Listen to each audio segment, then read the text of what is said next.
Agromanhã. Oferecimento Santander. O que a gente pode fazer por você hoje? Olá, muito bom dia para você. 7 horas em ponto, pelo horário de Brasília. Hoje é dia 29 de dezembro de 2022. Seja bem-vindo, bem-vinda. Vamos conferir então o que é destaque no nosso giro de notícias. Produtores de café que tiveram problemas climáticos nas lavouras podem requisitar recursos financeiros do Funcafé. Preço do frete fica mais alto em todos os estados brasileiros em novembro.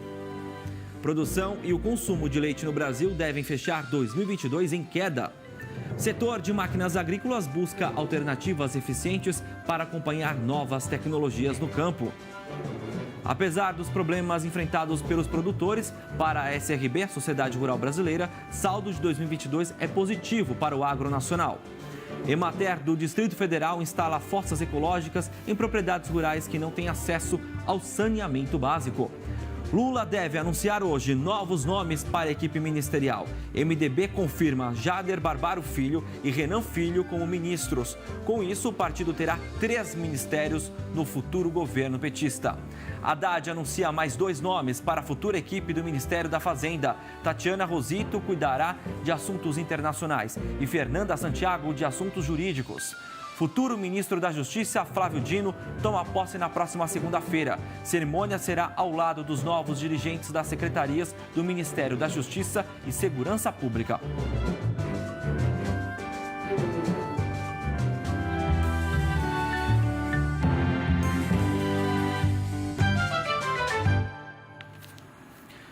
Mesmo em meio a tantos problemas enfrentados pelos produtores brasileiros, o saldo de 2022 é positivo. É o caso do agro paulista, que cresceu mais de 28% só neste ano. Pandemia, guerra na Ucrânia, crise dos fertilizantes, seca em alguns estados produtores. Esses foram alguns dos desafios enfrentados em 2022 pelos agricultores brasileiros, que mesmo assim alcançaram bons resultados. Nós temos aí a possibilidade de ter uma safra recorde de 300 milhões, ultrapassar os 300 milhões de toneladas, que eu acho que é um número fantástico e que nós podemos alcançar com alguma facilidade. Então, eu acho que é um ano muito positivo para a agricultura brasileira. Apesar de deter apenas 3% do território brasileiro, o estado de São Paulo se destaca na produção agropecuária. É o segundo maior em volume de produção. Em 2022, o balanço é positivo para o agro paulista, que neste ano cresceu mais de 28%. O agro brasileiro cresceu 10,1% nesse ano e o agro paulista cresceu 28,64%. Fruto da pesquisa, dos nossos pesquisadores, das nossas equipes de apoio e dos grandes investimentos que o Estado fez no agro paulista. Em relação aos custos para o produtor, apesar da alta dos insumos e da inflação, foi possível garantir a produção, ampliar as exportações e manter o Brasil como um dos principais fornecedores internacionais. Conseguimos superar essa etapa. Agora o nosso trabalho é como é que nós vamos vencer os próximos desafios que vão surgir com sustentabilidade e outros temas, num cenário em que o patamar de preços vai estar mais alto. Esse desafio vai ter que ser encarado. Para a presidente da Sociedade Rural Brasileira, os desafios dos últimos anos vêm ensinando novos caminhos para a atividade agropecuária. E eu acho que concentrando mais as demandas dos produtores, ouvindo, sabe? Eu acho, é isso que eu falo, cada vez mais ouvindo o setor produtivo para levar as demandas em frente.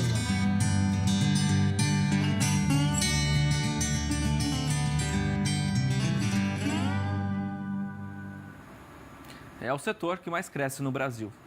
E por falar nisso, o Brasil deve colher nesta safra mais de 312 milhões de toneladas de grãos. Se as previsões se confirmarem, vamos bater um novo recorde de produção. Mas esse cenário só é possível graças à adoção de novas tecnologias no campo, principalmente com a ampliação do uso de produtos biológicos. O mercado de insumos biológicos tem crescido nos últimos anos. Até 2025, o Brasil deve chegar no posto de segundo maior comprador de bioinsumos, com aumento dos atuais 3% para 15%.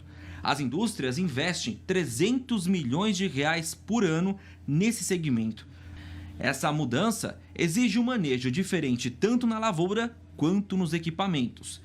Esse produtor de Campo Mourão, no Paraná, já sente a necessidade da indústria em buscar soluções mais eficientes. É um organismo vivo, então é diferente de muita coisa que a gente vinha trabalhando antigamente. São produtos que demandam uma nova abordagem, principalmente de como aplicar isso da maneira que você consiga entregar a integralidade da vida lá no ambiente onde você quer trabalhar, né? Investimentos dentro da porteira não faltam. Em 2021, a frota mundial de tratores no mundo atingiu algo em torno de 29 milhões de unidades. Estima-se que a produção de grãos por trator no Brasil atinge a marca de 240 milhões de toneladas por ano. As informações foram coletadas por esse pesquisador da Universidade do Norte do Paraná. Esse movimento de mercado mostra que não é apenas a quantidade, mas sim a qualidade e a precisão dos equipamentos. Nós estamos estudando, produzindo biológico e tentando entender ele do bico de pulverização para fora, mas a gente tem que entender o que está acontecendo lá dentro também. Então a pressão é um fator determinante na sobrevivência deles e também a taxa de passagens desse biológico pela bomba de pulverização. Porque uma parte do líquido pulverizado, bombeado, né, que sai pela bomba, vai para a barra de pulverização, é pulverizado. Uma outra parte retorna para o depósito, né? Então esse líquido ele passa diversas vezes por essa bomba, sendo submetido a essa intensa variação de pressão. E isso reduz muito a taxa de sobrevivência dos biológicos. Os tratores estão cada vez mais tecnológicos. O setor tem buscado alternativas eficientes para acompanhar o crescimento da safra dentro da porteira, sem elevar custos, diminuindo perdas e dentro das normas ambientais. Enquanto as fábricas estão neste momento de aprimorar as tecnologias para os produtos biológicos, num futuro próximo, produtores e indústrias terão mais um desafio: os metabólicos. O ativo que, exalado por um ser vivo, efetivamente vai promover o controle de um determinado agente de dano, permitindo que não só, além de não se perder no circuito, como também possa ser misturado com outros químicos para maximizar a eficiência desses produtos.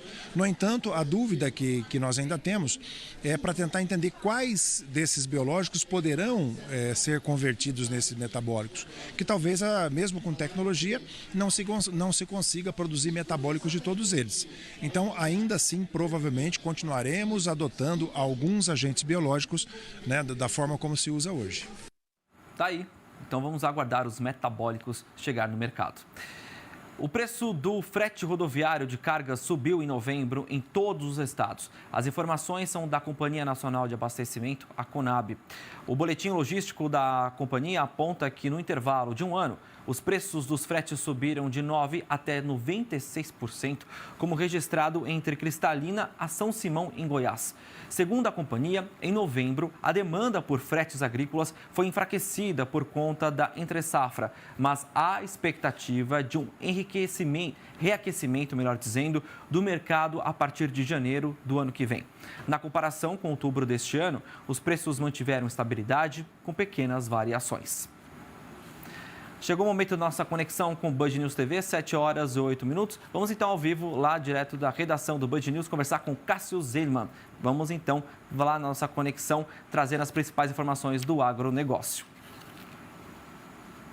Está com a gente hoje na nossa conexão diária.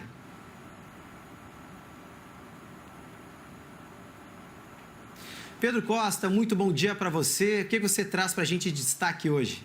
Oi, Cássio, bom dia para você, bom dia, assinante do Band News TV. Nesta quinta-feira, vamos trazer informações sobre a pecuária leiteira. A produção e o consumo de leite no Brasil devem fechar 2022 em queda. A projeção é do Departamento de Agricultura dos Estados Unidos. O relatório do USDA indica que a produção de leite deve totalizar 23 milhões e 700 mil toneladas este ano no país, uma redução de cerca de 5% no período.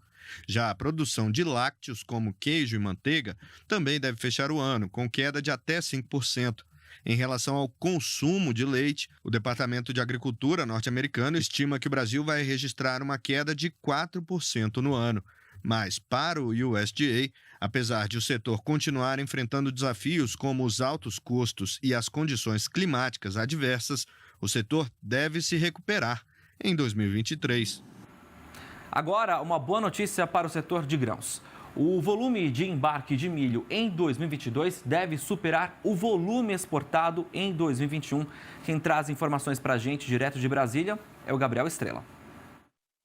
Então, a Associação Nacional de Exportadores de Cereais divulgou a estimativa de exportação de milho para dezembro para 6 milhões e 191 mil toneladas, o que mostra que uma redução de quase 390 milhões de toneladas em relação à estimativa divulgada em novembro. Mas, apesar da revisão negativa entre o mês atual e o mês passado, a entidade projeta que a exportação total de milho em 2022 será de 43 milhões 528 mil toneladas. Esse sim, um aumento de 111% maior do que o volume exportado em 2021. Uma coisa positiva, mostra uma recuperação do setor. Agora, em relação ao volume de soja, exportadores brasileiros devem embarcar o total de 78 milhões de toneladas da oleaginosa, o que representa uma redução de 9,9% abaixo do volume exportado no ano passado. Já para os embarques de farelo de soja, ao exterior devem chegar a 20 milhões e 552 mil toneladas. Aí sim, um aumento de 21,7% a mais que o volume exportado em 2021. Quem gosta de uma cervejinha, né? Então, antes da gente encerrar nossa conexão, vamos falar de um estudo super interessante, que a Universidade Estadual do Centro-Oeste, a Unicentro do Paraná, assinou um contrato de licenciamento para comercializar uma cerveja com efeitos medicinais para pessoas com diabetes. Olha só, o produto que será comercializado no Brasil terá o nome de Rosemary, que na composição da cerveja tem bioativos do alecrim do campo. São esses bioativos que auxiliam na redução da glicemia e do nível de gordura no sangue, além de diminuir danos renais e hepáticos. O produto inovador é resultado de pesquisas do Laboratório Biomed do campus do Centro de Desenvolvimento Educacional e Tecnológico de Guarapuava. A bebida será comercializada em larga escala pela cervejaria Red Dahl, a fabricante de cervejas artesanais que atua na região do Centro-Sul do Paraná. Para as pessoas pré-diabéticas, o consumo orientado é 1 unidade. Para as pessoas com diabetes, são até 2 unidades. E olha, hoje na coluna do coordenador de agronegócios da FGV, o Dr. Roberto Rodrigues, ele fala sobre o levantamento do desempenho do agronegócio em 2022. Oi, gente. Hoje é a nossa última conversa de 2022. E não há como, na última semana, no último dia que nos encontramos aqui, não fazer um balanço do ano que acabou e fazer um olhar para o ano que vem vindo lá pela frente. Rapidamente, que o tempo é curto. Não foi um ano muito bom para a agricultura. Tivemos uma seca muito forte no sul do país, que quebrou 20 milhões de toneladas de soja e milho. Geada no sudeste e no sul, quebrou muita área de cana e também a safra de inverno, de tal forma que o faturamento bruto, o PIB do agronegócio deste ano, será 4% menor que o do ano passado, o que significa que houve uma perda esse ano. Por outro lado, tivemos um Ministério da Agricultura do nosso lado, Tereza Cristina e Marcos Montes ajudaram muito no que foi possível. O plano de safra foi um bom plano de safra, com o crédito funcionando adequadamente, só que os custos de produção subiram demais por causa da pandemia e da guerra na Ucrânia. Então, um balanço geral é isso aí. Eu quero compartilhar com você uma coisa boa para mim. Teve 2 coisas boas esse ano. Primeiro, publiquei meu 10º livro, O Segue a Tropa. Muito feliz com isso, porque um livro é sempre um filho, né, que a gente produz. E também nasceu uma netinha minha. Maravilha, ter uma nova neta, a Marina, é um prazer imenso. É a vida seguindo o seu rumo. O problema maior, porém, desse ano não foi do agro, nem nosso, nem meu pessoal. Foi a questão política, um ódio, brigas, desentendimentos, a coisa do nós contra eles, pegou fogo e criou muita desigualdade, desânimo e realmente brigas entre famílias, entre amigos E não faz sentido um negócio desse. Então vamos olhar para frente. 2023 é um ano que não será fácil. Há muita preocupação, muita incerteza, mas temos boas coisas. Temos, por exemplo, um bom ministro da Agricultura. O Carlos Fávaro, escolhido para ser ministro da Agricultura, é um competente produtor rural, conhece o assunto, presidiu a professora, foi vice-governador do estado do Mato Grosso, então ele conhece a máquina pública, conhece a agricultura e conhece também o Senado, a área do parlamento, porque é um homem que tem condições de ser um bom ministro da Agricultura. Felizmente. Quanto a nós, riscos para a agricultura temos. Talvez os preços caiam um pouco, o custo é muito alto, vamos ver como é que vai ficar a renda no final do ano. Vamos ver. Ainda muita incerteza. É preciso botar a barba de molho, porque um governo novo, com ideias novas, sempre está muito atento ao que vai acontecer. Agora, fundamental é a paz. Não podemos ser felizes sem paz. É isso aí. E o agro é paz, como já disse o Dr. Roberto Rodrigues. Com essas informações, a gente encerra a nossa conexão de hoje, desejando a todos um excelente e produtivo dia. E amanhã vamos cestar com muita agroinformação para todo mundo. Até mais, Cássius. Até mais, Pedro. Obrigado aí pelas informações. Então, amanhã, como o Pedro disse, a gente volta a conversar sobre os assuntos do Brasil Agro na nossa conexão diária. Até lá. 7h15 pelo horário de Brasília. Vamos então saber informações sobre o café. O Conselho Deliberativo da Política do Café aprovou a realocação de recursos do Funcafé. O objetivo é garantir disponibilidade de recursos para atendimento ao setor. Vamos acompanhar. Ao todo, 93 milhões de reais do Fundo de Defesa da Economia Cafeeira, devolvidos por bancos e cooperativas de crédito por não terem sido aplicados, foram redistribuídos para outras instituições. Os recursos poderão ser agora utilizados, inclusive, por produtores que tiveram danos nas lavouras por questões climáticas.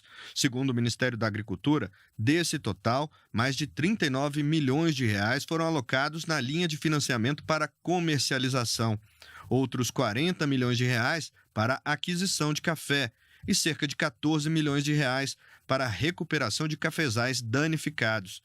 Nesta safra, as aplicações do Funcafé já são recordes, com mais de 4 bilhões de reais contratados, cerca de 87% do total de 6 bilhões de reais alocados no fundo. Nosso assunto agora é feijão. Vamos saber como anda a demanda, o consumo nesse período de férias e também festas. A gente conversou com o Marcelo Luders, que é presidente do IBRAF, e ele traz para a gente o panorama agora. Vamos conferir. Após dia 15, 20 de dezembro, há uma retração bastante grande na demanda, uma vez que muitos empacotadores estão fechados em férias coletivas. Também os supermercados devem voltar a repor somente na segunda semana do mês de janeiro. Porém, a gente vem durante o mês de novembro e dezembro com uma situação bem diferente da tradicional. E, inclusive, há poucos minutos foram reportados negócios no interior do estado de São Paulo, que é onde tem alguma lavoura sendo colhida nesse momento, com cerca de 5% acima do valor que vinha sendo praticado nos últimos dias, ali antes do recesso dos feriados. A R$ 420 uma saca de feijão com 20 dias de prazo, diretamente do produtor, lá no interior do estado de São Paulo, que demonstra que nós vamos ter um janeiro bastante, com muita demanda, vamos ter muita demanda e pouca oferta nesse período de janeiro e fevereiro, pelo menos. O feijão preto está aí numa base de R$ 310 reais, mas há pouquíssimas ofertas no mercado interno para esse feijão. Muito do que subiu no início do mês de dezembro não havia sido repassado ainda para os consumidores aí até o dia 15 e 20. Nós entendemos que, muito provavelmente, isso vai acontecer durante o mês de janeiro. Em algum momento ali dos primeiros 15 dias do mês de janeiro, esses preços começam a ser repassados também para o consumidor. Obviamente, nós vamos ter uma diminuição na demanda, o preço sobe pela oferta menor do que a demanda e vai equilibrar com base no preço que venha a ser praticado. No nosso entendimento, se nada for feito, mais efetivo para esse produto, que nós entendemos ser uma causa social, porque ele atende todos os consumidores em todos os níveis sociais e todos os produtores também, desde o pequeno produtor até o grande produtor, todos eles têm, ou têm pelo menos a possibilidade de terem um envolvimento com a cultura. No entanto, o produtor precisa de mais orientação, precisa de linhas de crédito específicas para o feijão, que enfrentem, principalmente no produtor médio e grande, as vantagens que eles encontram no plantio de soja e de milho. Muitas vezes nós vemos alguns comentários, né, de que o consumo já foi 14 quilos per capita e hoje ele está aí por volta de 12 quilos, mas a nossa produção está 12,5, 12,6 quilos per capita. Então, com uma produção menor, nós não vamos ter como manter aquele consumo per capita avaliado pelo Ministério da Saúde como ideal para o brasileiro. Tem a ver com a saúde do brasileiro, nós disponibilizarmos um volume maior e aumentarmos o consumo per capita. Noticiário internacional do Vale São Francisco, importante região produtora de fruta, tem uma boa novidade, viu? Foi dado o primeiro passo para a implementação de uma zona fitossanitária. A partir de agora, a região do Vale do São Francisco, que fica entre os estados da Bahia e de Pernambuco, vai virar uma zona de proteção fitossanitária para reforçar ações de controle de pragas que prejudicam a fruticultura. Na região, há uma produção intensa de frutas e o projeto foi pensado em especial para proteger aquelas que são enviadas para a exportação, como a manga e a uva, e trazem grandes retornos financeiros aos dois estados. A assinatura do acordo de cooperação entre Bahia e Pernambuco foi feita nesta semana e deve beneficiar a fruticultura da região, que gera 60 mil empregos diretos e outros 200 mil empregos indiretos. Valeu, André. Agora sim, no noticiário internacional, os Estados Unidos anunciaram que vão exigir testes de Covid-19 aos viajantes vindos da China. Pela regra, todos os passageiros aéreos com 2 anos ou mais, originários da China, serão obrigados a fazer um teste no máximo de 2 dias antes da partida da China, Hong Kong e Macau. A medida valerá a partir de 5 de janeiro. Tudo isso por conta de uma nova onda de Covid-19 que atinge o país asiático. Os hospitais locais ficaram lotados nesta quarta-feira. O aumento de casos veio com a flexibilização da política de Covid-0. A China foi o último grande país do mundo a avançar para o tratamento do vírus como endêmico. Os hospitais estão recebendo cerca de 600 pessoas por dia com relatos de doença. Xangai tem quase 1/4 da população da cidade com mais de 60 anos de idade. É uma das regiões mais afetadas. Os pacientes mais preocupantes são acima de 90 anos. Nesta terça-feira, foram relatados 3 mortes por conta do vírus. Especialistas preveem que entre 1 milhão e 2 milhões de pessoas terão morrido de causas relacionadas à Covid na China até o final do próximo ano. Rápido intervalo, agora 7 horas e 23 minutos. O AgroManhã faz uma pausa. Você vai ver a seguir. Autoridades seguem articulando segurança durante a posse presidencial. E ainda você vai ver, equipes do presidente Lula devem anunciar novos nomes da composição do terceiro governo do petista. Os detalhes em instantes.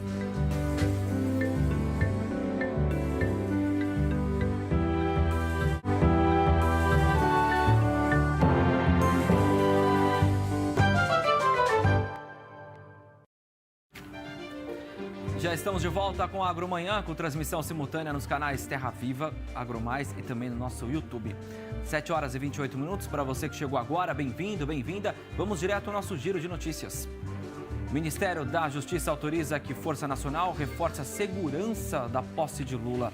O ministro Alexandre de Moraes suspende o porte de armas em Brasília até o dia seguinte da cerimônia. Somos 207 milhões de habitantes, menos gente do que em 2021, quando o IBGE estimou uma população brasileira em um pouco mais de 213 milhões. Noticiário internacional, Papa Francisco diz que Bento XVI está muito doente e pede orações ao Papa Emérito, que renunciou em 2013. O Vaticano confirmou que ele teve uma piora no quadro de saúde. Nova onda de coronavírus atinge a China e deixa hospitais lotados. Aumento de casos veio com a flexibilização da política da Covid-0. Futuro ministro da Fazenda, Fernando Haddad, disse que Lula irá reavaliar o processo de entrada do Brasil na OCDE, Organização para a Cooperação e Desenvolvimento Econômico.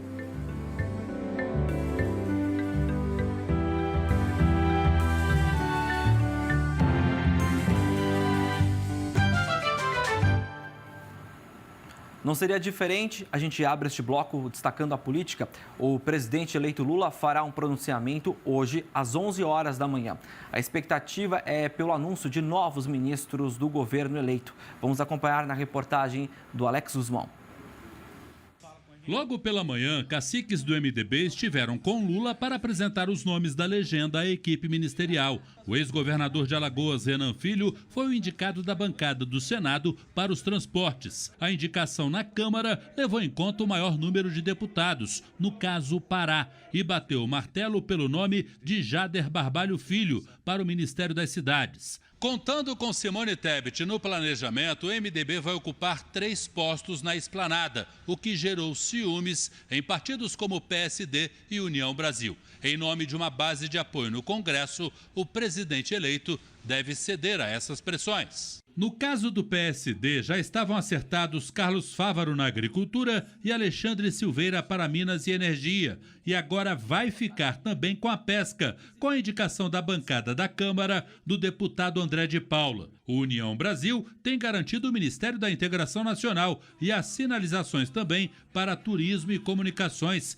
que ficaria com Paulo Teixeira. O petista deve assumir o desenvolvimento agrário. Marina Silva, da Rede, espera ser anunciada no Meio Ambiente e Sônia Guajajara, do PSOL, deve comandar o novo Ministério dos Povos Indígenas. Na área econômica, o futuro ministro da Fazenda, Fernando Haddad, anunciou 2 mulheres na equipe. Fernanda Santiago, na Assessoria Especial de Assuntos Jurídicos, e Tatiana Rosito, como secretária de Assuntos Internacionais. A escolha levou em conta a boa relação com os chineses. Nós estamos trazendo uma pessoa que tem uma larga experiência em China, em BRICS.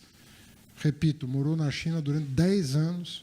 Nos interessa muito a experiência que ela acumulou lá, por várias razões. No CCBB, sede da transição do governo, a futura ministra da Ciência e Tecnologia, Luciana Santos, recebeu reitores de universidades federais. Na pauta, a retomada do diálogo e de investimentos nas instituições de ensino. O Ministério da Justiça autorizou o uso da Força Nacional para reforçar a segurança na posse de Lula.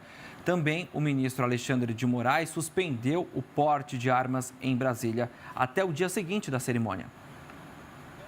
As ruas de Brasília já estão cheias de agentes por todos os lados. Foi o começo do treinamento para a posse no domingo. O plano de segurança é o maior da história recente da República. O ponto central é a esplanada dos ministérios, onde o presidente Lula e o vice Geraldo Alckmin devem desfilar em um carro, que pode ser aberto ou blindado. Uma decisão que só será tomada em cima da hora. O espaço aéreo será restrito desde a véspera. No alto dos prédios serão colocados atiradores de elite e a base aérea de Anápolis, a 130 quilômetros de Brasília, estará de prontidão com caças F-5 e 2 jatos Gripen. Se acionados, levam no máximo 10 minutos para chegar ao local do evento. Mais de 40 chefes de Estado e representantes de governos estrangeiros já confirmaram presença.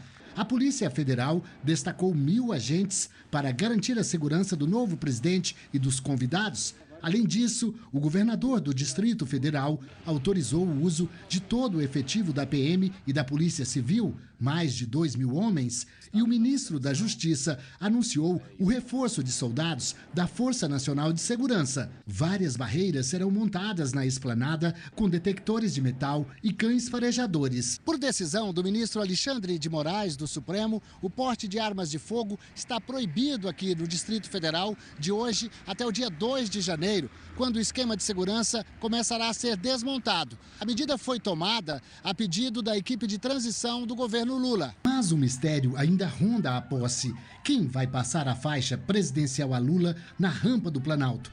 Por tradição, seria o presidente Jair Bolsonaro. Mas tudo indica que no domingo ele já estará fora do país. Nessa madrugada, a equipe de jornalismo da Band registrou com exclusividade a decolagem de um avião da FAB com destino ao estado americano da Flórida. A bordo, uma equipe do primeiro escalão da presidência que foi preparar a chegada de Bolsonaro aos Estados Unidos.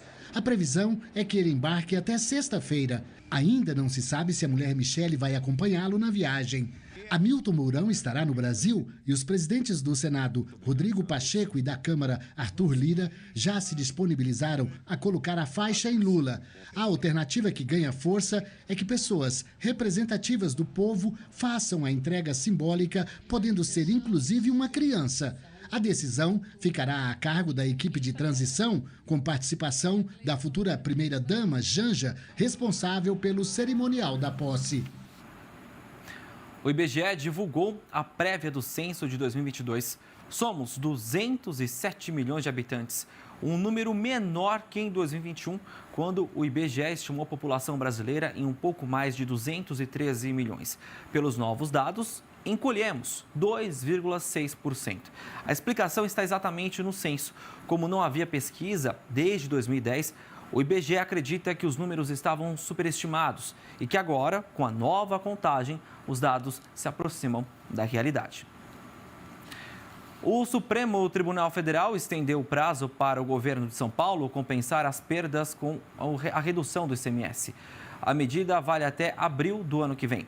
A decisão foi do ministro Alexandre de Moraes, depois da alteração que causou mudanças nos valores de combustíveis, energia elétrica e setor de comunicação. A redução foi aprovada pelo Congresso a partir de um projeto enviado pelo governo Bolsonaro. O abatimento se dá no pagamento das parcelas mensais da dívida do Estado com a União, calculadas em cerca de R$1 bilhão. E quinta-feira é dia de falar sobre saúde animal. A gente recebe aqui o nosso amigo colunista Marcos Rezende, que hoje fala sobre um assunto, vamos dizer, inédito na nossa coluna, né? Que é o consumo de peixe no Brasil. Um cardápio que muita gente usa na ceia, né, de Ano Novo e também até no almoço, né, Marcos? Bom dia. Bom dia, Pedro. Uma proteína ainda pouco consumida no Brasil, quando comparado em muitos países, mas que tem tudo para crescer, viu, Pedro? E no Ano Novo também é uma boa ideia, porque o pessoal não gosta do porquinho, porque ele fuça para frente. Eu nunca vi peixe nadando para trás, viu, Pedro? Isso é verdade, né? O importante é a gente variar o cardápio. Achei excelente a analogia. Bom, Marcos, a virada de ano, muita gente prefere o suíno, né? Como você falou, por causa de uma lenda, né? Que ele vai fuçando para frente. Mas pensando nisso, o peixe também é uma grande alternativa. Conta pra gente como é que você está vendo todo esse cenário, porque eu tenho até uns dados aqui, porque em relação à questão do consumo de peixes, porque o Brasil está entre os 15 maiores produtores do mundo, de acordo com a ONU. E a produção de peixes vem crescendo aí nos últimos 10 anos e o Brasil já atingiu, só em 2021, algo em torno de 841 mil toneladas. A atividade movimenta aí cerca de 8 bilhões e meio de reais, gera entre empregos diretos e indiretos 1 milhão, 2 milhões de funções, de cargos aí que são relacionados a essa atividade. E essa taxa vai crescendo anualmente. É um setor muito pujante. Pedro, mais uma joia do agronegócio brasileiro, né? Porque a gente sempre fala muito da bovinocultura, da avicultura, da suinocultura, mas a piscicultura ou a aquicultura, ou seja, a produção de animais e seres nas águas, que são os peixes, os camarões, ela é muito grande, vem crescendo a passos largos no Brasil, não somente, Pedro, em quantidade, mas também em qualidade e variedade de espécies. A gente que no passado criava somente a tilápia do Nilo, né? Hoje nós encontramos criações de camarões, nós encontramos criações de tambaqui, tambatinga, pirarucu, ou seja, diversos outros peixes com características distintas que permitem a criação nos mais diversos biomas. Inclusive, Pedro, tem gente estudando a criação de peixes indoor, ou seja, a criação de peixes em galpões como feitos com frangos e suínos. Olha que interessante, que mudança, né, na forma de fazer toda a prática, toda a cultura, né? Porque a gente tinha um crescimento tímido, depois virou um crescimento extremamente expressivo. Neste ano, nós fizemos a cobertura no Terra Viva, aqui também no AgroMais, do CIAVES, que é o Salão Internacional da Avicultura e Suinocultura, que teve a participação dos pescados, né? Foi um multiproteínas, né, digamos assim, o salão, e trouxe aí a dimensão desse setor, que são tecnologias, né, de saúde animal. E qual a relação dessas duas áreas, né, que a gente pode trazer aqui, tanto na produção de alimentos, quanto na questão de saúde animal, em relação à piscicultura, à aquicultura? Pedro, no meu ponto de vista, cada dia mais a gente vai falar sobre tecnologia na produção de alimentos, principalmente a produção de proteína de origem animal. A saúde animal, ela está deixando um pouco de lado, está abrindo espaço propositadamente para a entrada da tecnologia. E a tecnologia está fazendo já, né, Pedro, a mensuração dos padrões de saúde dos animais, dos padrões metabólicos dos animais, para evitar que o animal fique doente e para que ele mantenha a sua produtividade máxima. Então, as tecnologias, que no caso dos peixes, aferem a qualidade da água, aferem a quantidade de animais, a quantidade microbiológica, a temperatura, tudo isso está sendo utilizado, Pedro, para permitir que nós maximizemos a produção dos animais. Isso é feito em avicultura, já é feito em larga escala, também na avicultura, na suinocultura e na bovinocultura. E na aquicultura, ou seja, na criação de peixes, isso está sendo utilizado e vai ser utilizado cada vez mais. A tecnologia, Pedro, ela entra para dar mais bem-estar aos animais, mais saúde animal e, consequência, mais produtividade para o indivíduo. Olha, Marcos, sempre que a gente fala em produção de pescados, vem assim na nossa cabeça, né? Grandes áreas alagadas, regiões perto do mar. Mas você comentou, né, nos bastidores que há empresas trabalhando para desenvolver métodos de criação de pescados com menor uso de água. Como é que vai funcionar isso? Exatamente, Pedro. É uma tecnologia muito interessante. Está sendo guardada ainda 7 chaves, tecnologia importada para o Brasil, que está sendo desenvolvida lá fora. E aqui também uma parceria, mas qual que é a intenção? É produzir peixes em barracões como os de frango, só que um ambiente fechado, temperatura controlada, vento controlado, todo o ambiente controlado. Isso faz que haja menos perda de água por evaporação e menor utilização de água, que é reutilizada, é tratada e recirculada. Isso vai permitir, Pedro, criação de peixes em diversos locais, mesmo locais que você não tem água abundante de rios, mas que tem um bom lençol freático. Isso está sendo utilizado, já está em teste, viu, Pedro? Com resultados excelentes e acredito eu que em mais poucos anos a gente vai ter já produtos oriundos dessas criações de peixe indoor, que daqui a pouco vão batizar de algum nome interessante e a gente com certeza vai trazer aqui em primeira mão. Com certeza, até porque nós já estamos na fase da fazenda vertical, né, que tem até um prédio aqui em Pinheiros, né, no bairro nobre aqui da capital paulista, que tem a produção de hortaliças que usa um tipo de iluminação, né, com cor de rosa, mais ou menos, que faz toda a parte de alimentação da planta, né, adubo também que eles utilizam. É um processo completamente diferente. A gente vê isso já em prédios. Imagina agora na produção de peixes, você vê aí várias espécies podem ser criadas, quem sabe a gente traz aqui as informações, lógico, né, o Marcos trazendo em primeira mão, trazendo informação apurada sempre.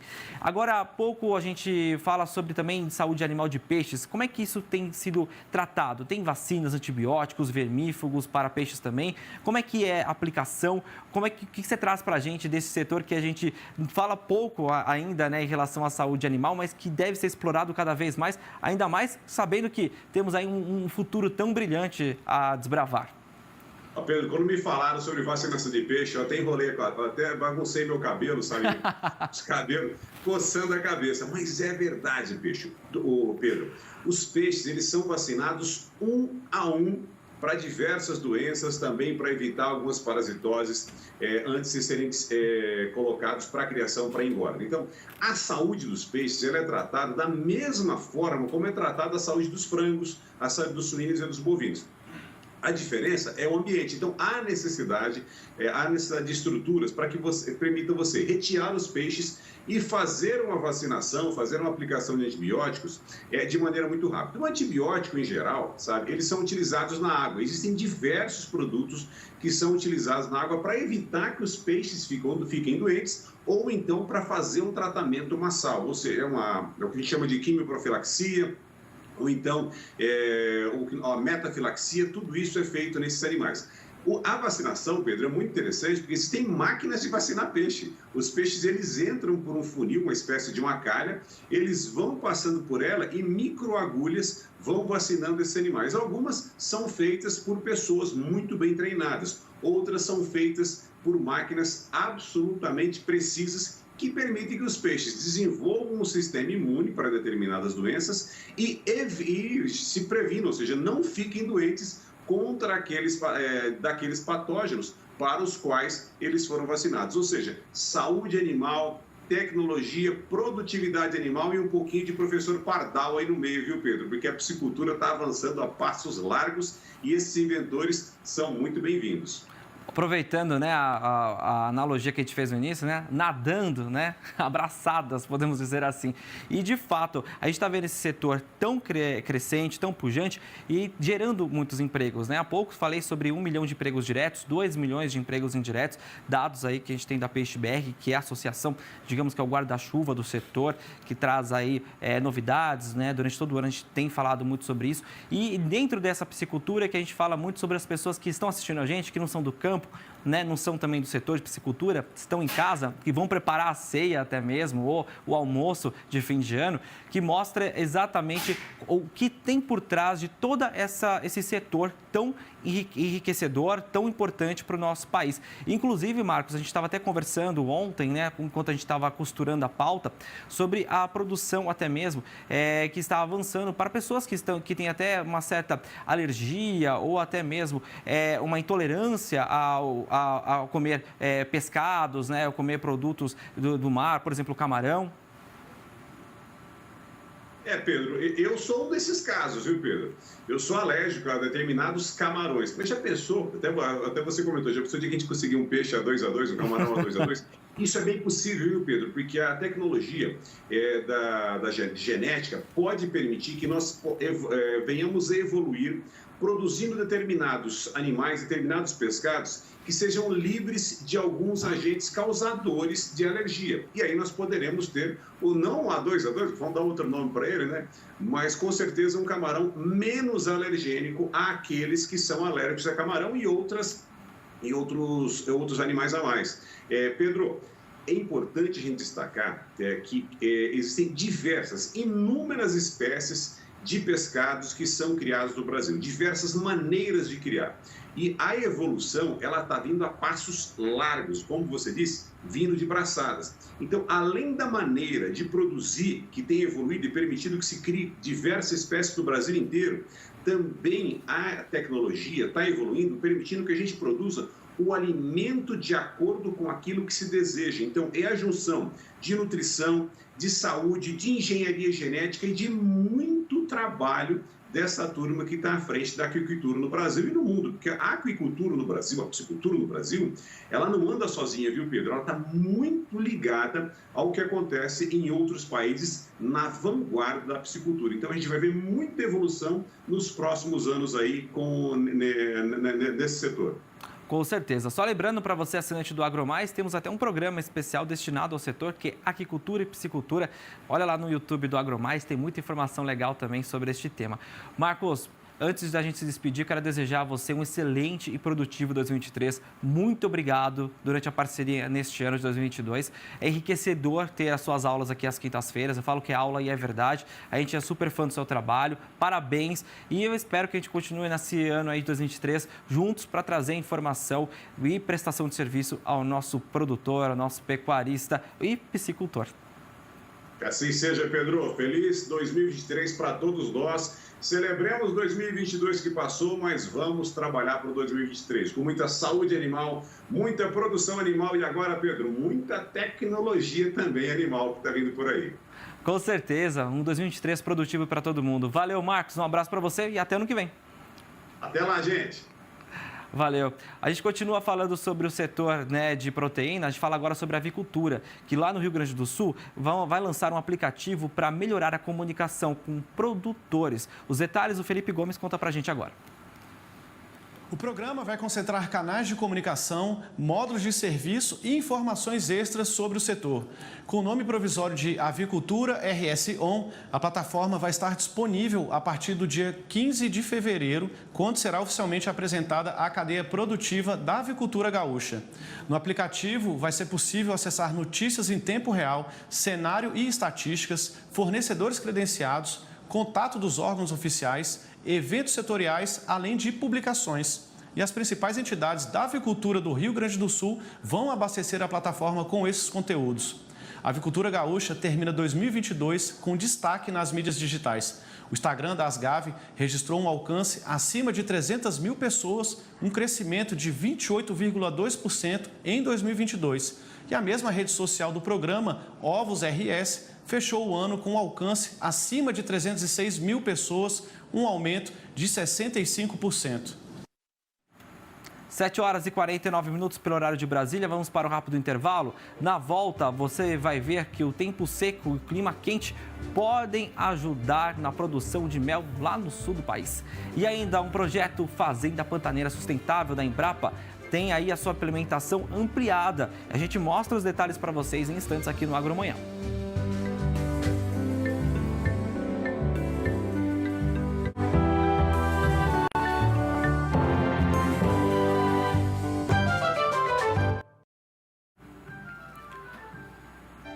Já estamos de volta com o Agromanhã, com transmissão simultânea nos canais Terra Viva e Agro Mais.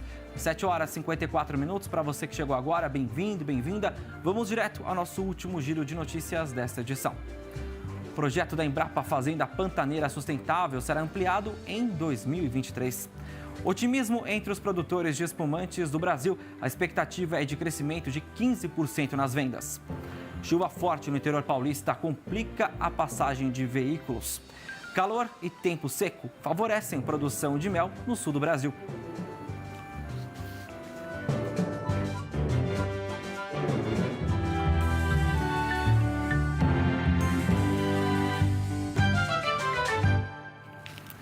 E é com essa notícia que a gente abre este bloco. O calor e o tempo seco, eles cooperam na produção de mel lá no sul do Brasil. O repórter da Band, Tiziano Kessler, foi até um apicultor conhecer esse processo e entender melhor como é que funcionam o clima e também a produção de mel.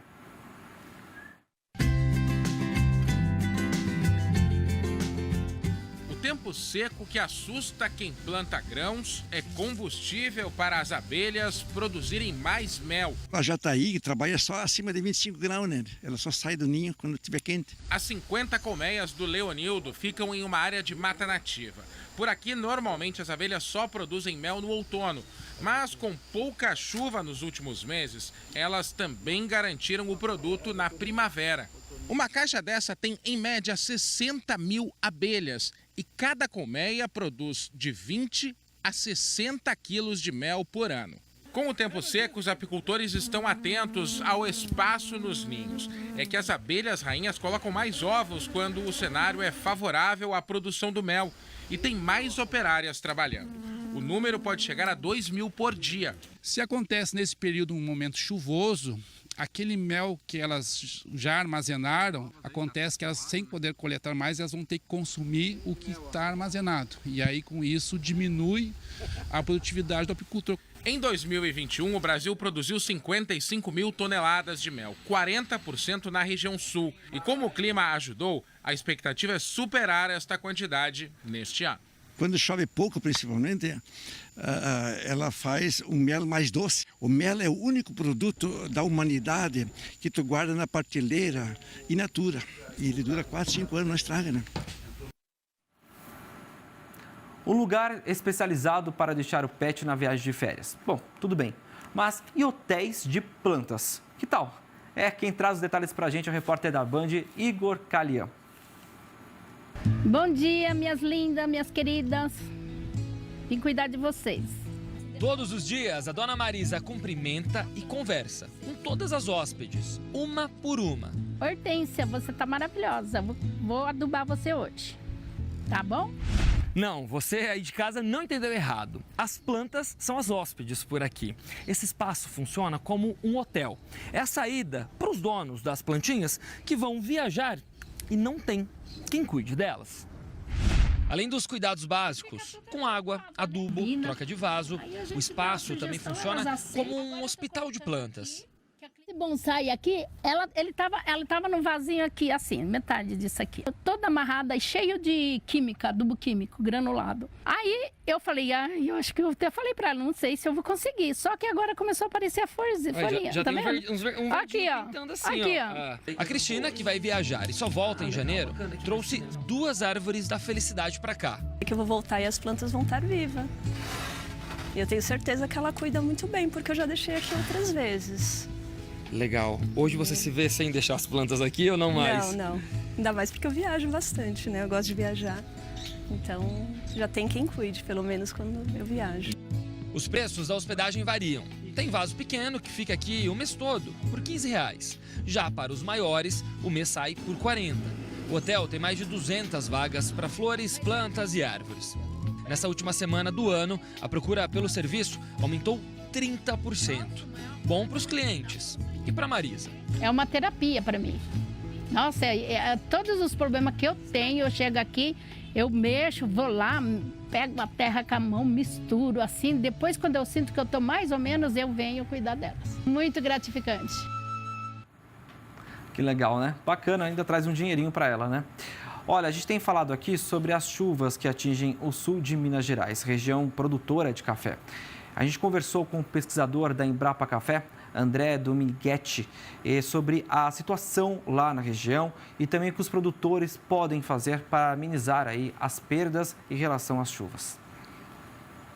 Essas chuvas de granizo são muito pontuais e elas danificam mesmo as lavouras e prejudicam a carga pendente do próximo ano, inclusive podendo prejudicar até do outro próximo ano, de 2024. Durante o mês de novembro, nós tivemos algumas chuvas um pouco abaixo da normalidade, da média, mas um fato interessante em novembro foram as quedas de temperatura. Então, nós tivemos uma primavera um pouco mais fria do que a normalidade. E com isso, nós tivemos alguns problemas de doenças. Principalmente com foma. É uma doença que não está na época dela acontecer, ela precisa de temperaturas mais baixas e umidade elevada. Então, geralmente em novembro nós temos alta umidade, só que temperaturas mais elevadas. Com a mudança um pouquinho aí, nós tivemos em algumas áreas com maior problema com essa doença, os produtores tiveram que realizar algum controle com fungicida. Agora, no mês de novembro, nós estamos dentro da normalidade. A semana passada, essa semana, tem chovido dentro do esperado para uma condição de verão, de final de ano. Essa chuva era muito esperada, sim. Ela está dentro da normalidade, porque a gente espera do período do verão. E aqueles produtores que conseguiram realizar os tratos culturais, como controle de plantas daninhas, adubação, o controle fitossanitário, principalmente para o controle da ferrugem, hoje eles estão comemorando mesmo essa chuva, que está uma chuva bem mansa, uma chuva que infiltra muito bem no solo, então tem pouco escorrimento superficial, então é uma chuva que está aumentando aí, diminuindo aquele déficit hídrico que a gente estava no solo, aumentando os estoques de água no solo. E daqui, a previsão tem agora alguns dias de chuva, mas depois volta o sol. Então, a planta vai ter as condições ótimas para crescer e produzir energia. Os produtores que ainda não conseguiram colocar esses tratos culturais em dia, principalmente as aplicações de defensivos, de fungicidas para controle principalmente da ferrugem, assim que cessar essas chuvas, eles deverão entrar sim com esse controle, porque depois nós vamos ter alta umidade no ar e temperaturas mais elevadas, que é uma condição muito propícia para o desenvolvimento desse fungo. Então, são cuidados assim, recorrentes mesmo que o produtor tem que levar em consideração para essa época do ano. A chuva é muito importante para a agricultura, mas como a gente viu no caso lá de Minas, o excesso é uma situação que preocupa muito os produtores, principalmente de hortifrutis, viu? Lá no Distrito Federal, a quantidade enorme de chuva dos últimos dias tem trazido dor de cabeça aos produtores. Vamos agora acompanhar mais detalhes na reportagem. Por hora, o tempo parece estar ajudando esse agricultor a preparar a horta com o aparecimento do sol. Mas nos últimos dias, o cenário esteve bem diferente. Os meses de novembro e dezembro são tradicionalmente muito chuvosos aqui no Distrito Federal e na região central do país como um todo. A recente chegada do verão veio para confirmar essa tradição.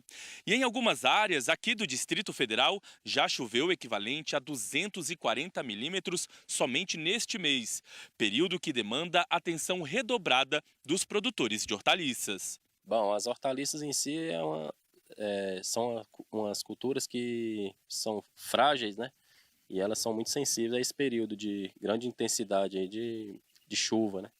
E com elas vem, aqui na região, a intensidade de calor, né? Baixa luminosidade, e acarretam as doenças fúngicas e bacterianas. Com isso, limitam aí o crescimento, o desenvolvimento perfeito aí das culturas. Há mais de 6 anos no local, o Wagner investe principalmente no cultivo de folhosas. A propriedade tem cerca de 3 hectares com pelo menos 15 variedades semeadas. Com o tempo, ele observou que algumas delas são mais sensíveis ao período de chuvas, como a alface americana, rúcula e coentro. As consequências já podem ser observadas pelo consumidor. Justamente, aí entra a lei da oferta e da procura, né? Como vai estar limitada a produção e um pé de alface que na época do verão, que se diz, né? Na seca, né? A dona de casa levaria um pé, ela usa 2 vezes, agora vai ter que levar 2, 3 pés aí consequentemente o valor aumenta, né? Apesar do avanço de preços registrados principalmente em novembro, economistas acreditam que o mês de dezembro vai ser encerrado com os valores mais estáveis nas centrais de abastecimento. Com a chegada de dezembro e o aprofundamento desse contexto climático, esses produtos mantiveram preços mais altos. Porém, passada as festas de Natal, o mercado começa a dar uma arrefecida até o final do ano. Então, aquele contexto de forte alta que nós percebemos em novembro não foi sustentado no mês de dezembro. Houve alguma manutenção de preços até o período do Natal e agora a gente já percebe alguma queda ou alguma redução desse entusiasmo de ganho de preço, ainda que nós estamos verificando em diversas regiões períodos insistentes, persistentes de chuva. No que depender de São Pedro, a chuva deve ajudar os agricultores nos próximos dias. A expectativa é de tempo firme no centro do Brasil nos primeiros dias de 2023. Porém, a gente vai ter uma trégua nas chuvas agora no início do ano, do dia 31 ao dia 2, pegando grande parte do estado do Goiás, mas ainda persistindo também chuvas isoladas Mato Grosso e Mato Grosso do Sul.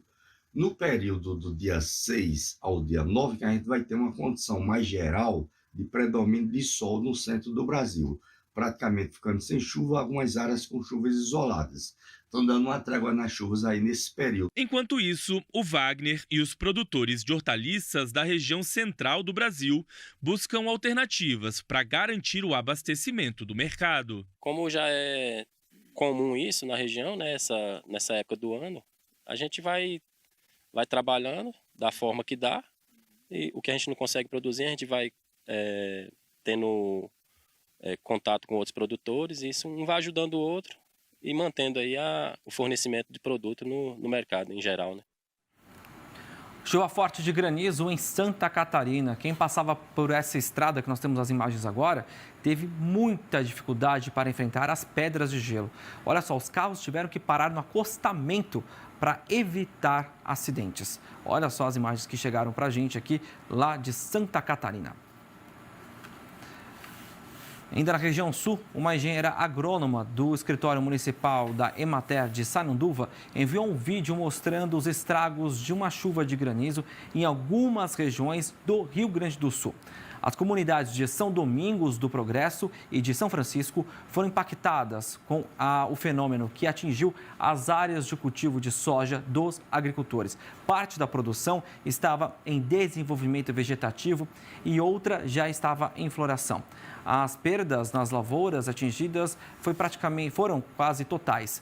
Algumas lavouras de milho que estavam em fase de enchimento de grão também foram prejudicadas. Os agricultores vão acionar agora o Proagro, que é o seguro agrícola, para amenizar essa situação nas lavouras. Vamos então ver o vídeo dela. Olha aqui, isso é uma coisa que a gente nunca viu na vida. Olha aqui, ó. Olha aqui que parei, ó. Aqui é no Progresso, aqui no Maurina. Olha só o que deu. Aqui toda a pedra já faz mais de meia hora que deu as pedras e olha o que está ficando aqui, ó. Isso aqui nunca foi visto aqui na nossa região. É de ficar aborrecido aqui, era uma lavoura de soja. Tu pode mandar. Olha aqui, isso é uma coisa que a gente nunca viu na vida. Olha aqui, ó. Olha aqui que parei, ó. Aqui é no Progresso, aqui no Maurina. Olha só o que deu. Aqui toda a pedra já faz mais de meia hora que deu as pedras e olha o que está ficando aqui, ó. Isso aqui nunca foi visto aqui na nossa região. É de ficar aborrecido aqui, era uma lavoura de soja. Tu pode mandar. Situação complicada, hein? Olha só o cenário que o produtor encontra, né? É desolador. A gente também tem informações agora na região sudeste, as fortes chuvas que afetaram o interior de São Paulo. Em Itatiba, ruas ficaram alagadas, complicando a passagem de veículos. Postos de gasolina e centros comerciais também ficaram debaixo d'água. Em Campinas, um temporal derrubou uma árvore grande sobre carros e casas. Uma pessoa morreu. Olha só, no litoral paulista, ventos de mais de 700 km por hora provocaram estragos, viu, na cidade de Caraguatatuba. O vendaval derrubou uma tenda montada na praia para eventos. A estrutura metálica ficou toda retorcida, como nós estamos vendo nas imagens. Houve queda de árvores, vários pontos da cidade teve aí problemas. Não há registro de feridos, de acordo com informações da prefeitura local. Temos agora imagens ao vivo da capital paulista. Olha só como é que está o nevoeiro na cidade, né? Muita nuvem aí na região oeste da capital. Esse é o Pico do Jaraguá. Lá no fundo dá para ver as anteninhas do pico, essas antenas que fazem a transmissão de televisão e também de rádio em São Paulo. Nós estamos vendo aí um dia bem atípico como ontem, né? Ontem tinha céu nublado de manhã, né? Mas ao decorrer do dia foi clareando, mas olha só como é que está. Tempo nublado também na região central, aí perto da Paulista. 8 horas mais 9 minutos. Os termômetros marcam agora 21 graus. Vamos direto para a previsão do tempo para todo o Brasil.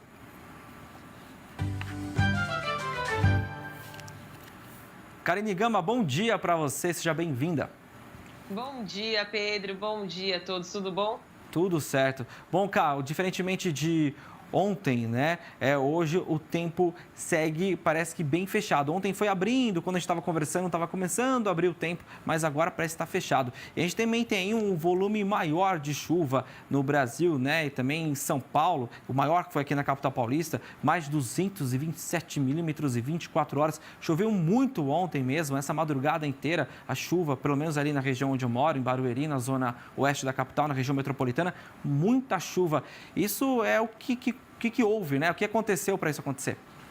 Bom dia, Pedro. Bom, na verdade, os maiores volumes de chuva do Brasil foram no estado de São Paulo, não na capital em si. A gente observa nuvens muito carregadas, essa foto é de ontem à tarde em São Carlos, e os 227 milímetros aconteceram na cidade de São Carlos entre 5 horas da manhã de ontem e 5 horas da manhã de hoje, dentro de um período de 24 horas. É um dos maiores volumes já registrados na cidade dentro de um período de 24 horas desde a sua série histórica. Então, foi um acumulado muito elevado, não somente em São Carlos, mas choveu muito em todo o estado de São Paulo. A região de Ribeirão Preto acumulou cerca de 120 milímetros em 24 horas. Próximo a Campinas, também tivemos acumulados em torno dos seus 100 milímetros. Esta chuva ainda atinge grande parte do estado paulista durante esta manhã de quinta-feira, com volumes muito elevados. A persistência desta precipitação ainda deve ser recorrente ao longo do dia. Na capital paulista, a chuva vai aumentar durante a tarde. Amanhecemos com maior variação de nuvens. Ontem amanheceu chovendo e o tempo abriu. Hoje o sol quase não deve aparecer. O tempo fica mais fechado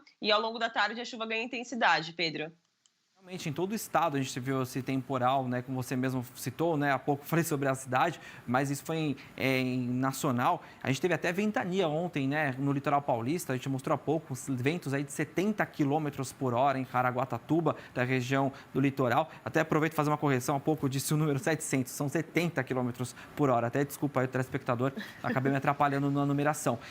O que motivou também essa chuva em São Paulo e também trazer para a gente a previsão do tempo para todo o Brasil. A gente está vendo essa precipitação que segue aí em todo o mapa, como a gente está mostrando, como você mesmo mostrou ao longo dessa semana, e está aí para a gente também. Pois é, Pedro, o que tem influenciado toda essa chuvarada e os ventos na costa do estado de São Paulo foi a presença desse sistema de baixa pressão atmosférica e principalmente das ACAS. A zona de convergência do Atlântico Sul, que se formou ontem à noite, deve ficar presente até o sábado sobre o sudeste do país, também partes do centro-oeste. Por isso, a chuva aumenta durante esta quinta-feira, sexta e ainda no sábado, em áreas desde Mato Grosso, norte de Mato Grosso do Sul, sul de Goiás, centro-sul de Minas, então o Triângulo Mineiro, a metade sul de Minas Gerais, todo o estado de São Paulo e até mesmo no Rio de Janeiro. Temos condições para um tempo bem encoberto, uma chuva persistente que vai e volta ao longo de todo o dia e poucas aberturas de sol nestas áreas. Na região de Cuiabá, ontem também tivemos um temporal bem intenso, com 75 milímetros. O volume foi tão elevado que provocou áreas de alagamento na cidade. E essa é uma condição que pode vir a se repetir durante a quinta-feira. As pancadas de chuva são mais irregulares, passageiras, intercaladas com períodos de tempo abafado e calor. Sobre a região norte e nordeste brasileiro, alerta máximo para chuva mais persistente apenas no norte do estado do Amazonas, norte do Pará e também sobre o Amapá, onde os volumes de chuvas também são consideráveis durante as últimas 24 horas. No Nordeste, a chuva diminui, as pancadas são mais irregulares, acontecem de maneira rápida e principalmente concentrada durante o período da noite, só que temos um risco de temporal para hoje entre Natal e o Recife. Já nas áreas mais ao norte do Paraná, nas áreas ao sul de São Paulo e a faixa leste do Paraná e a região do Vale do Ribeira, no estado de São Paulo, a chuva também vem em forma de pancadas mais rápidas e passageiras. Grande parte da região sul do Brasil segue influenciado sobre a massa de ar seco, bem como as áreas do sul e oeste de Mato Grosso do Sul. As temperaturas são mais amenas nesta manhã na região sul do Brasil por conta dos ventos que sopram do quadrante sul. Tivemos temperatura de 7 graus na região de General Carneiro, no Paraná, e aí próximo dos 10 graus na Serra Gaúcha. Além disso, já 20 municípios do estado do Rio Grande do Sul estão já em estado de alerta por conta da estiagem, e é uma condição que deve aumentar ainda durante os próximos meses, dada a situação de pouca chuva prevista sobre o Rio Grande do Sul. E com isso tudo, a gente vê que a umidade em solo deve diminuir sobre o estado gaúcho, também partes do Nordeste, até mesmo do Mato Piba, e com a chuvarada que deve acontecer sobre as áreas centrais, desde Mato Grosso até o estado de São Paulo, por conta das ACAS, a umidade em solo também deve aumentar em torno de 10 até 20 pontos percentuais, Pedro. Agora, Karine, vamos falar, né, do que vem para frente, né? Vamos mudar o calendário, vamos para 2023, né, que já está batendo na porta. Como é que fica a previsão até o dia 13 de janeiro? Bom, dezembro termina com muita chuva sobre o estado de São Paulo, o estado também do Rio de Janeiro, Minas Gerais, com a presença das ACAS, o avanço de uma frente fria entre hoje e amanhã sobre a costa do Sudeste, deve reforçar ainda mais essas áreas de instabilidade. Então, vamos ver muita chuva ainda até o calendário virar aqui sobre o estado de São Paulo, Minas, partes do Rio, e também não está descartado sobre áreas de Mato Grosso do Sul, Mato Grosso e Goiás. No entanto, pouca chuva sobre o Rio Grande do Sul e aumento do calor. A virada do ano deve ter temperaturas extremamente elevadas. Agora, o comecinho do ano que vem deve ser ainda marcado por chuvas mais concentradas nestas áreas centrais do Brasil, só que o destaque é o aumento da chuva em Mato Grosso do Sul, nas áreas ao norte do Paraná, com aproximadamente 60 até 80 milímetros de volume, também nas áreas dos estados de Mato Grosso, Rondônia e o Acre. Rio Grande do Sul até volta a registrar um pouquinho de chuva, mas é pouquíssima chuva, volumes em torno dos seus 10 milímetros. E entre os dias 9 e 13 de janeiro, o cenário se mantém de pouca chuva sobre o Rio Grande do Sul, pouca chuva no Nordeste brasileiro, acumulados mais altos entre Minas e São Paulo e uma chuva em forma de pancadas com trovoadas ainda sobre as áreas do Centro-Oeste e mais ao sul da região Norte. O calorão e a diminuição da chuva sobre o Sudeste brasileiro só deve acontecer próximo do dia 17 de janeiro. Então, até lá, esta chuva ficará mais concentrada por conta de corredores de umidade direcionados ao sudeste do país, também passando pelos estados de Mato Grosso do Sul, Goiás, partes de Mato Grosso. Pedro. E Laninha, hein, Karine? Como é que fica o Laninha, né? A anomalia, né, do Pacífico, como é que fica essa questão, esse fenômeno meteorológico que a gente sabe que sempre traz dor de cabeça pra gente? Pois é, em 3 anos de Laninha, a gente observa que aqui está um mapa mundial, diferente daquele gráfico que normalmente eu trago. Aqui são as águas do Oceano Pacífico Equatorial, quando a gente fala que o Laninha é o resfriamento das águas do Oceano Pacífico Equatorial. E aqui dá para ver em tons de azul, que significa que a temperatura está abaixo da média. Tem um indicativo de que o Laninha deve enfraquecer ao longo do nosso verão e terminar até o final do próximo outono. E aí até há uma previsão de El Niño para o final do ano que vem, para o próximo período úmido, o que teria como consequência a diminuição da chuva no Mato Piba e o aumento da chuva sobre a região sul do Brasil. Mas a gente observa que isso ainda é uma tendência bem prolongada, e que, por enquanto, as águas do Oceano Pacífico Equatorial estão todas em tons de azul, ou seja, com anomalias negativas, que é o Laninha, algo que, mesmo enfraquecendo, ainda está muito presente em todo o oceano, desde a costa da América do Sul até a próxima costa da Ásia. Pedro. Agora, saindo um pouquinho, né, do Brasil, que a gente está falando sobre essa influência do Laninha, do El Niño, uma onda de frio extremo, viu, congelou uma da parte, né, das cataratas do Niágara, na fronteira entre o Canadá e os Estados Unidos. Nós temos até umas imagens, viu? Umas imagens feitas por drone mostram espessas camadas de gelo e de neve ao redor das cataratas. Essa região é uma das mais afetadas, viu, Karine, pelas nevascas causadas pela tempestade Elliott. Mais de 60 pessoas morreram nessa tempestade. Nós temos as imagens aí. Karine, comenta pra gente o que é esse fenômeno, porque os Estados Unidos está sofrendo tanto com esse gelo todo, com esse frio todo. Tivemos uma forte onda de frio e um ciclone-bomba muito intenso que atravessou o Canadá e os Estados Unidos na semana passada.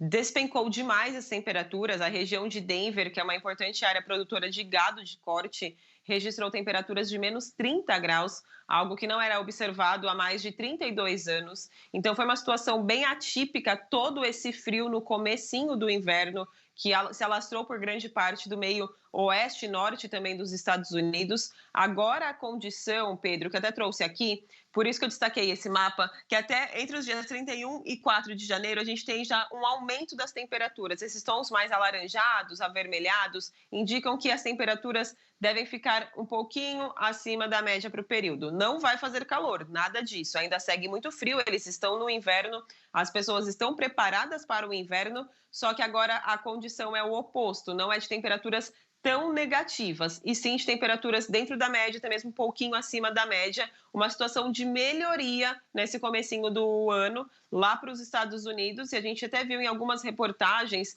que, como a nevasca foi tão intensa, teve um acúmulo de neve muito grande sobre as casas, conforme a temperatura está aumentando, esse gelo está derretendo e acaba dando até infiltração nas casas, o gelo acumulado em árvores está caindo sobre o solo, então é uma situação bastante complicada, até mesmo agora nesse processo de derretimento dos gelos, e algo que deve acontecer nos próximos dias, mas muito menos perigoso do que a nevasca que atingiu grande parte do Canadá e também dos Estados Unidos. Pedro.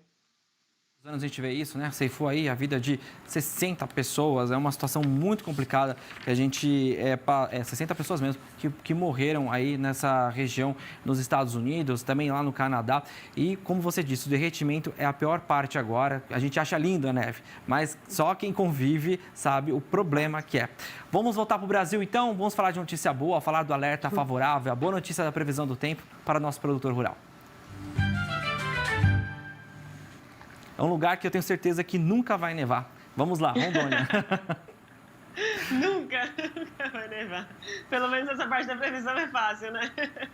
Mas, por outro lado, tem chovido bastante lá em Paraná, importante área produtora de soja, de café e também de culturas de subsistência na região norte do Brasil. A previsão ainda é de chuva pelos próximos dias, acumulados altos e diários. A chuva está abaixo da média ficou abaixo da média durante a primavera, está abaixo da média durante esse comecinho do verão. A tendência são até de chuvas frequentes, só que não com acumulados tão altos quanto deveríamos observar. Mesmo assim, o volume de chuva previsto ainda é elevado, já que a média climatológica para o período é bem alta. Previsão de cerca de 340 milímetros até o final do mês de janeiro, comecinho do mês de fevereiro, lá para a região norte do Brasil. É uma boa notícia por conta dessa chuva mais persistente agora, com a presença das acas, e depois perto do dia 20 de janeiro. Pedro.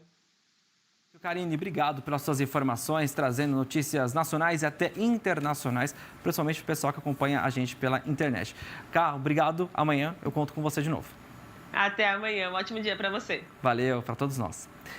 Cerca de 50 ararinhas azuis devem chegar ao Brasil em janeiro. Elas vão vir da Alemanha. Os animais vão ser reintroduzidos ao seu habitat natural, a caatinga brasileira. A espécie tinha sido considerada extinta na natureza 20 anos atrás e era criada em cativeiro. A ararinha azul se tornou conhecida no mundo todo por causa do filme da animação Rio, de 2011. E olha só, antes da gente encerrar a nossa edição, vale lembrar que neste fim de semana o canal Terra Viva tem uma programação especial fim de ano, viu? A nossa equipe preparou programas e retrospectivas que serão exibidos no sábado e também no domingo. No dia 31, sábado, vai ao ar retrospectiva especial que será apresentada pela advogada especialista em direito ambiental e diretora executiva do canal AgroMais, Samanta Pineda.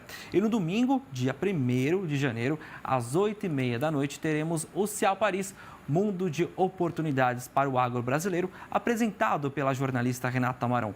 Você não pode perder, estão imperdíveis esses programas. E também no dia 1º você acompanha a partir da 1h30 da tarde no AgroMais as informações sobre a posse do presidente Luiz Inácio Lula da Silva, que vai ter aí uma análise do nosso setor em relação a esse terceiro mandato do petista. O nosso Agro Amanhã fica por aqui. Tenham todos um excelente e produtivo dia. Para você que é do Terra Viva, eu encontro novamente com você hoje às 11 horas no Dia a Dia Rural. Até mais. Tchau, tchau.